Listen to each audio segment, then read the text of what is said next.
예, 그 구속사 세 번째 마지막 시간입니다. 여기 핸드아웃 보시고요. 예. 구속사는 하나님께서 이 세상을 구원해 나가는 이야기라고 제가 정의를 해드렸습니다. 그래서 구속사에는 객관적인 구속사가 있고 그 주관적인 구속사가 있는데요. 객관적인 구속사는 예수님이 십자가를 지시고 그 모든 민족으로 하여금 그를 믿는 자마다 멸망치 않고 영생을 얻게 하는 그 사건과 그 계획, 창세기부터 요한계시록까지. 예, 그걸 객관적인 구속사라고 합니다. 주관적인 구속사는 이런 성경에 있는 그런 객관적인 구속사를 내 개인한테 적용해서 내가 구원받는 이야기. 우리의 이야기가 성경책에 실리진 않잖아요. 그런데 이 주관적인 구속사도 어떻게 보면 제가 저번에 말씀드렸다시피 성경도 그 우리 믿음의 선진들의 역사 이야기예요. 그들의 간증이에요. 그럼 우리의 간증도 그들 못지않은 간증이에요. 단지 성경에 쓰이지 않았으면 그 차이만 있지 우리의 인생도 하나님의 스토리다. 네, 그래서 주관적인 구속사도 중요합니다. 근데 이제 여기에 그래도 적진 않았지만 말씀드렸다시피 모세하고 다윗하고 요셉을 봤을 때 이 주관적인 구속사에서 충분히 다루어져서 성숙되었을 때 이제 하나님이 객관적인 구속사에 편입시켜서 그들을 하나님의 나라에 확장시키는데 쓰는 것을 알 수 있습니다. 그래서 이 객관적인 구속사에 들어가시려면 꼭 주관적인 구속사를 겪어야 된다. 거기서 성공을 해야 된다는 거죠, 영적으로. 그래서 이 개념을 말씀드렸고요. 이제 객관적인 구속사에서 이제 요셉이 객관적인 구속사에 편입되기 전에 이제 어떻게 그 시험을 통과했는지는 저번 주일날 말씀을 드렸습니다. 아직 못 보신 분들은 저번 주일 설교를 유튜브 통해서 한글 설교 들으셔도 됩니다. 영어 설교 들어도 되고. 참고로 영어 설교는 한 40분 되는 것 같아요. 한글은 10분? 네, 10분 내외. 네. 아무튼 요셉이 억울하게 감옥에 갇혔지만 저번 주일날 말씀드린 대로 자신의 억울함을 사람들한테 얘기하지 않고 그냥 누명을 쓰고 감옥에 갑니다. 그래서 하나님이 그걸 보시고 아, 얘가 진짜 이제 진짜 진정한 하나님의 종이 되었구나. 예, 진짜 하나님의 종이 되었더라는 것을 하나님이 이제 인정하시게 되시죠. 그때 술 간원장이 생각지도 못하다가 갑자기 2년 전에 자신의 꿈을 해석해 주었던 요셉을 하나님이 기억하게 하신 거죠. 원래 까맣게 잊고 있었는데. 그래서 여러분이 아시다시피 바로왕의 꿈을 해석하게 하십니다. 그 능력을 주신 이도 하나님이시죠. 그리고 요셉은 그 사건으로 애굽의 총리가 됩니다.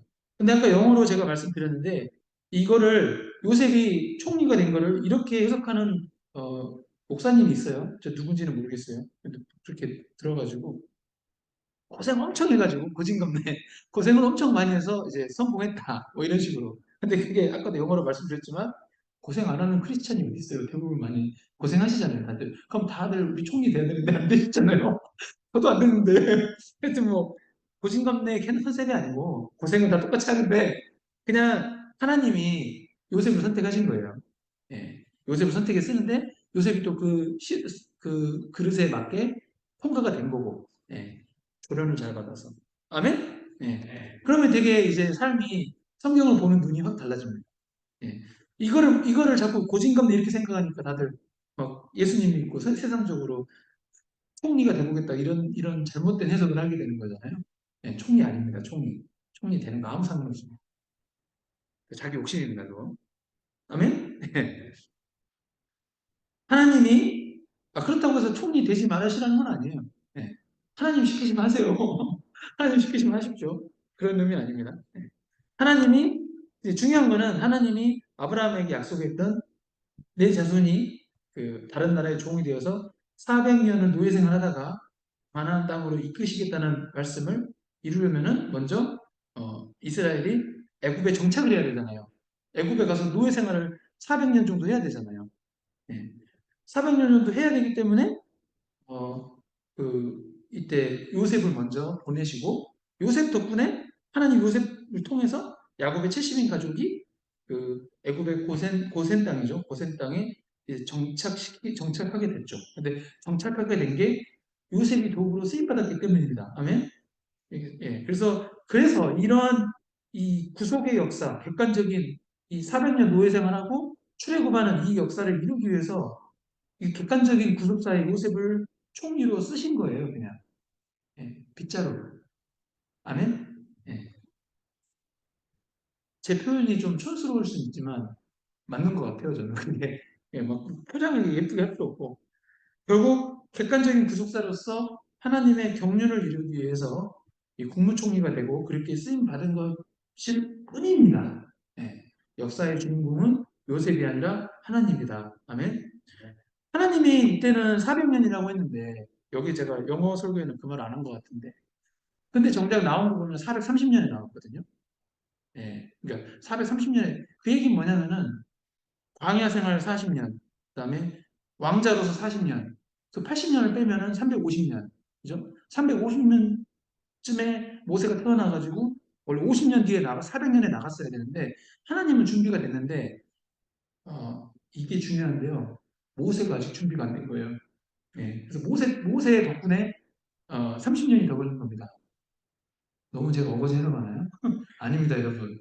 하나님이 400년 4세대 만에 나간다고 약속하셨는데 4세대 만에 나갔어요. 다만 진짜 400년이 나가려고 했는데 요셉이 미디안 광야에서 40년을 보내버렸잖아요.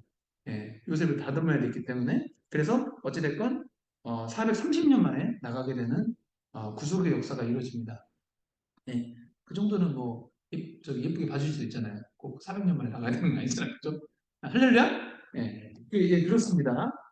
그래서 그러면 이제 다른 사례 요셉은 그렇다 치더라도 모세와 다윗은 어떻게 되냐? 예, 모세도 마찬가지입니다. 모세도 40년 애국 왕자 최고의 교육을 받죠. 말을 정말 잘했을 거예요. 근데 자신이 이제 리더로 자신이 스스로가 나는 왕자고 나는 이스라엘을 출애굽시켜야 된다는 사명도 있고 그 젊은 혈기로 그냥 죽여버린 거죠.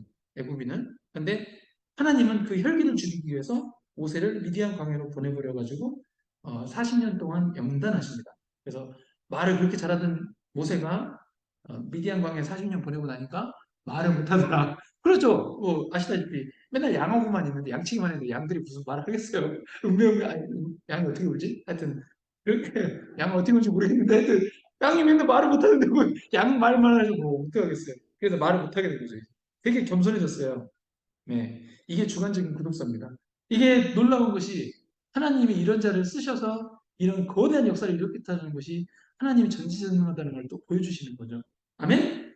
네, 그래서 이렇게 주관적인 구속사로 80년 동안 다루심을 받고 나서 자기가 직접 하려는 마음이 없어지게 된 거죠.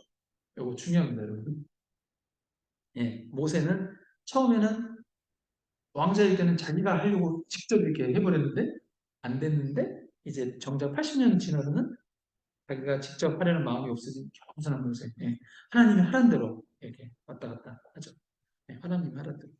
그래서 그렇게 모세를 만드는 주관적인 구속사를 이루시자마자 하나님이 모세를 이스라엘 민족 전체를 이끄는 영적 리더로 세우셔서 하나님의 경륜을 이루십니다. 아멘. God's dispensation. 아멘. 그러니까 다윗 왕은 여러분 잘 아시지만 사울 왕이 일대 왕, 사울 왕이 3천 명의 군사를 뽑아서 다윗을 죽이려고 16년을 쫓아다녔습니다. 여러분 다 아시는 얘기인데 들으면 또 재밌죠. 이게 왜 그러냐면은 믿음은 들으면서 나기 때문입니다. 아멘. 믿음은 들으면서 나요. 이게 아무리 뭘 글러본다고 해서 이게 믿음이 생기지가 않아. 그래서 듣는 게 중요한 것 같아요. 그래서 제가 유튜브도 만들었고 반복해서 들으시라고, 외워버리시라고. 예. 할렐루야. 예. 그래서 저도 제가 하는 설교 듣습니다. 제가 설교 딱 들어보니까 한국말 굉장히 빨리 하더라고요, 말을. 그 외국인들 안 들리게끔. 제가 막 시간은 짧은데 막 많은 걸 얘기해야 되니까 마음이 급해서 그런 것 같아요. 없어 보이더라고요. 말 빨리 하니까. 되게 없어 보이는데. 하여튼, 그렇고, 그게 하여튼 16년 동안, 모세는 40년, 모세는 광야 40년, 요셉은, 11년 보디발집, 그 다음에 보디발, 맞나요? 12년 보디발, 그 다음에 2년 감옥, 총 13년, 모세 40년, 징글징글한 40년이요. 네, 다윗왕은 16년. 그나마 요셉이 제일 짧았네요. 그죠? 13년이니까. 다윗은 16년. 그래서 근데 여기서 제일 세 명 중에 제일 스트레스 많이 받은 사람은 요셉 다윗 같아요. 다윗은 막 죽이려고 쫓아다니잖아요. 16년 동안. 그죠? 제일 스트레스 많이 받았어. 아, 이런 거 막 이런 거 비교하면 안 되는데 왜 갑자기 이렇게 비교가 되지? 죄송해요. 하여튼 주관적인 구속사도 사람마다 다르다. 모세가 제일 평안했네요. 양들만 쳤으니까 40년 동안 이것도 나쁘진 않네. 긴 기간 반면에 아무튼 그런데 이제 이렇게 다루어지고 나니까 객관적인 구속사로 하나님이 다윗을 이스라엘의 통일왕국의 왕으로 세우고 계시고 예수 그리스도의 계보가 되게 하셨습니다. 아멘.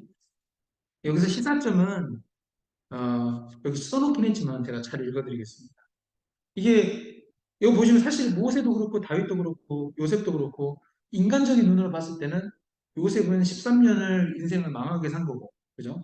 모세는 40년을 망하게 산 거고 남들이 봤을 때는 다윗은 16년을 망하게 산 거예요. 남들이 봤을 때 세상적으로.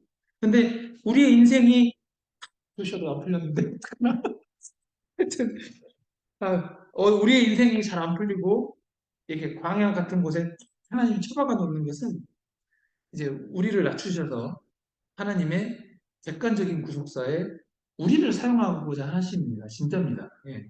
이게 낮춰지지 않은 상태에서 하나님께 쓰임받게 되면은 이게 부작용이 있어요. 어떤 부작용이 있냐면 하나님한테 쓰임받고 버림받을 수가 있습니다.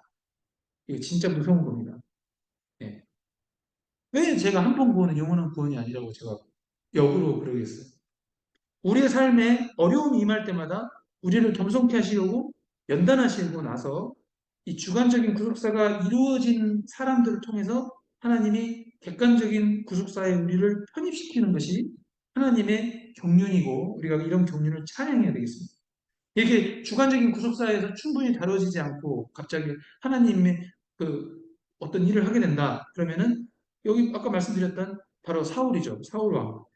그는 연단받지 않았어요. 그냥 거저받았거든요. 연단받지 않고 초대 왕이 된 사울은 자만과 교만으로 폐위되고 자살했기 때문에 지옥까지 가게 됐다고 보시면 되겠습니다. 신약에도 그런 사람 인물이 있죠. 대표적으로 가룟 유다. 솔로몬은 지옥은 안 갔는데 솔로몬도 보시면 솔로몬도 뭐 이건 영어로 갑자기 생각나서 말씀드리는 건데 솔로몬도 다윗왕하고 다르게 그냥 거저받았잖아요. 그래서 솔로몬이 이제 어떻게 했습니까? 물론 나중에 솔로몬은 회개는 했어요. 솔로몬이 사울하고 다른 거는 회개했다는 거. 예. 근데 솔로몬은 엄청나게 많은 그 여자들을 거느리고 근데 그 여자들이 하나님 믿는 사람도 아니고 우상 숭배하는 여자들이고 예, 우상을 숨기는 솔로몬이 돼버렸죠. 그래서 솔로몬 때는 통일왕국이 갈라지지 않았지만 솔로몬의 죄 때문에 갈라지지 않습니까? 이스라엘이. 아멘. 예, 그래서 이렇게 사실은 뭐 이렇게 또 사서 고생할 필요는 없는데 하나님이 고생시키시는 것은 나를 정말 주관적인 구속사로 잘 다뤄서 나를 객관적인 구속사에서 잘 쓰시려고 하시는 것이구나 이렇게 이해하시면은 이제 고난과 환난이 되게 사랑이 됩니다. 아멘.